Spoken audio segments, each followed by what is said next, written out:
दोस्तों, इस समय मॉडर्न टाइम चल रहा है और एक दो जनरेशन के बाद टाइम और भी बदल जाएगा। फिलहाल अभी की बात करें तो फैशन का दौर चल रहा है, जिसके लिए हर कोई यूनिक दिखने के लिए अलग अलग चीजें और कपड़े पहन रहा है। लोग अपने कंफर्ट के लिए तरह तरह के कपड़ों का यूज करते हैं और यही नहीं, अब तो लोग हर फंक्शन के लिए अलग अलग ड्रेस पहनते हैं।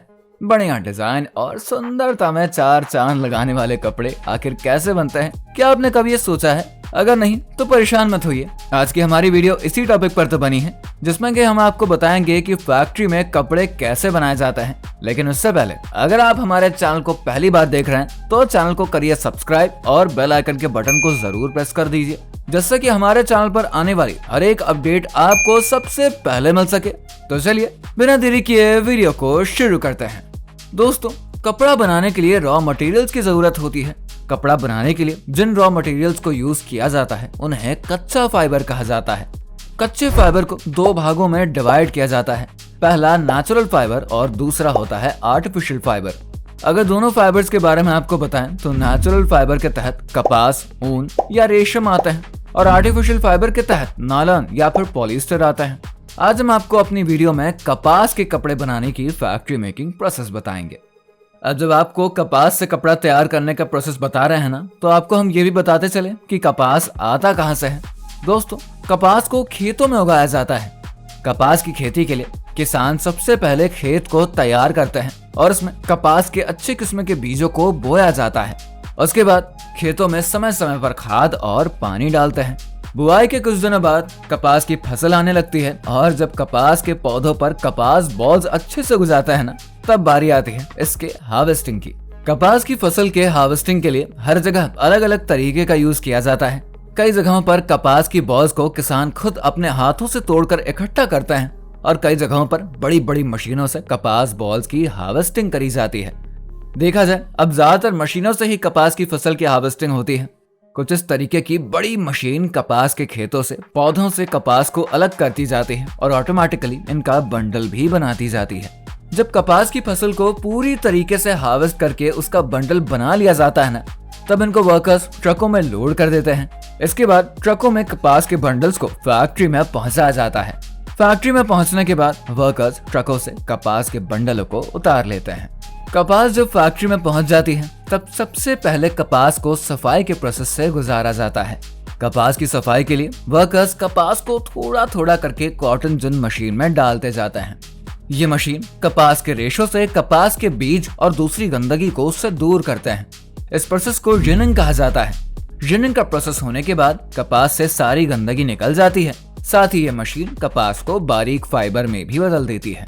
वैसे आपको बता दें, कपास से निकलने वाले बीजों से कई तरह के ऑयल्स भी बनाया जाता है। फिलहाल हम अपने टॉपिक पर अभी वापस आते हैं। जब कपास की सफाई अच्छे से पूरी हो जाती है ना, तब मिले फाइबर यानी कि रुई को अगले प्रोसेस के लिए आगे भेज देते हैं। अब अगले प्रोसेस में कपास की रुई को बुनाई के लिए तैयार किया जाता है। बुनाई से पहले रुई को स्पिनिंग यानी कि कताई के जरिए से धागे में बदलने का काम होता है। स्पिनिंग की प्रोसेस में फाइबर को एक स्पिनिंग मशीन में डाल दिया जाता है, जो कि उसे मोटे मोटे धागे में बदलते जाते हैं।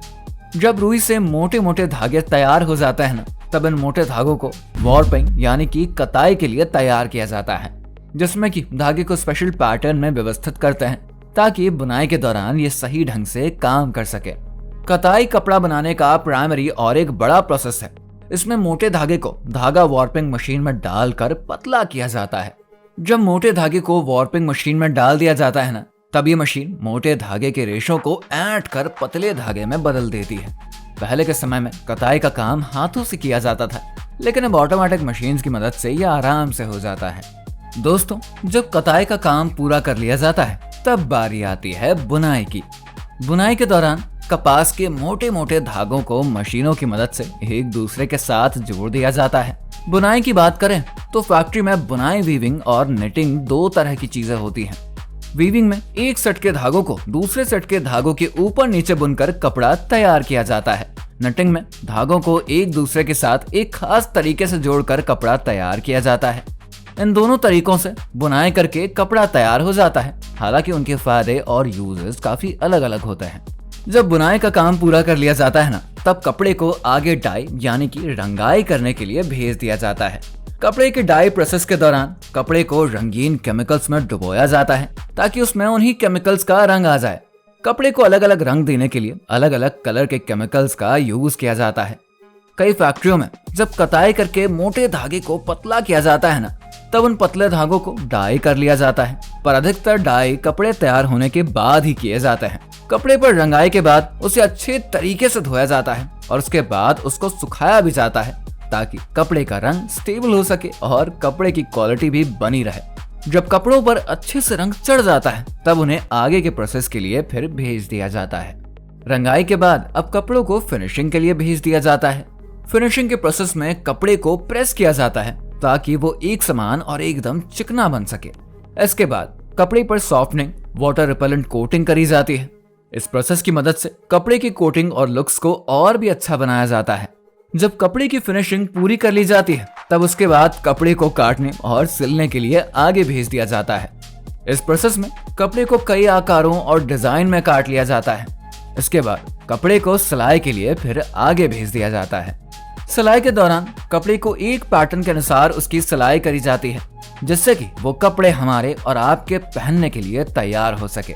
जब कपड़े की सिलाई अच्छे से पूरी कर ली जाती है तब कपड़े को टेस्टिंग के लिए आगे भेज दिया जाता है।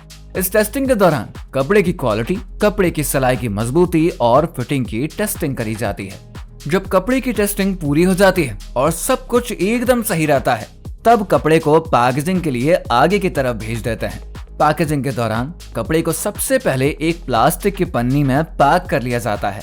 पन्नी से पैक करने के बाद कपड़े को कार्डबोर्ड के बॉक्स में फिर पैक कर दिया जाता है और यहीं से कपड़ों को मार्केट में सेल होने के लिए दुकानों पर भेज दिया जाता है।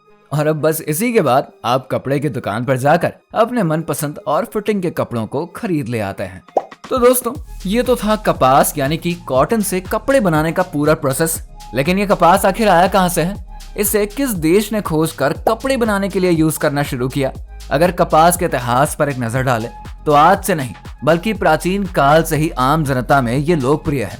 शायद आपको ये जानकर हैरानी होगी, शानदार कपड़े कपास का उल्लेख ऋग्वेद में भी मिलता है, जो कि यह दिखाता है कि भारतीयों का कपास से कपड़े बनाने का नॉलेज प्राचीन काल से ही चला आ रहा है। सिंधु घाटी सभ्यता में कम से कम 7000 साल पहले भारत में कपास पहली बार उगाई गई थी। 3000 ईसा पूर्व सिंधु नदी घाटी में कपड़े के रूप में पहली बार कपास की खेती करी गई और करीब 2500 ईसा पूर्व चीनी, मिस्र और दक्षिणी अमेरिका सभ्यताओं ने सूती कपड़ा बनाना शुरू किया। कपास एक नेचुरल और एक मुलायम फाइबर होता है जो कि कपास के पौधों के बीज के साथ ही बढ़ता है। बाजार में मांग और स्पेशलिटी के आधार पर कपास को सफेद सोना भी कहा जाता है। इसके पौधे से कपास के रेशे को इकट्ठा करने के बाद इसे सूती धागे में बदल दिया जाता है और फिर सूती धागे को कपड़े में बदला जाता है, जिसके बाद कि हम उस कपड़े का इस्तेमाल कर पाते हैं। अब आमतौर पर गर्मियों में लोग सूती कपड़े पहनना ज्यादा पसंद करते हैं। कपास की खेती Bharat, Africa, Asia, Europe, Australia और अमेरिका में करी जाती है। कई जगहों पर रंगीन कपास की खेती होती है। चीन के बाद भारत दुनिया का दूसरा सबसे बड़ा कपास प्रोड्यूस करने वाला देश है। कपास हमारे इंडिया की सबसे महत्वपूर्ण फसलों में से एक है।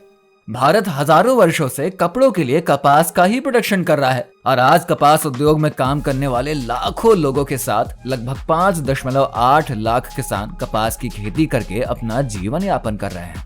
दोस्तों, अभी हमने आपको कपास के कपड़े बनाने की फैक्ट्री मेकिंग प्रोसेस बताई, साथ ही आपको कपास से रूबरू भी करवा दिया है। अगर आपको कपास से जुड़ी हुई और भी कोई बात पता है तो हमें कमेंट करके जरूर बताइए। अगर आपको भी हमारी वीडियो पसंद आई है तो वीडियो को लाइक और शेयर करिए, साथ ही चैनल को सब्सक्राइब करना मत भूलिएगा।